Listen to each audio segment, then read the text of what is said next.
Hey guys, in this video, I'm gonna show you how to fix waiting for this message error on WhatsApp. So let's get into it. This error can happen if you or the person you're chatting with recently reinstalled WhatsApp or are on an older version. To speed up this process, ask the person you're messaging to open WhatsApp on their phone. Make sure you're both on the latest version of WhatsApp.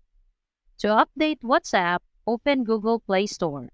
Type WhatsApp into the search bar. Tap Update next to WhatsApp. So that's all for this video, guys. If this video was helpful, please give us a like. And don't forget to subscribe to our channel so you don't miss out our new uploads. Thanks for watching, and I will see you in the next one.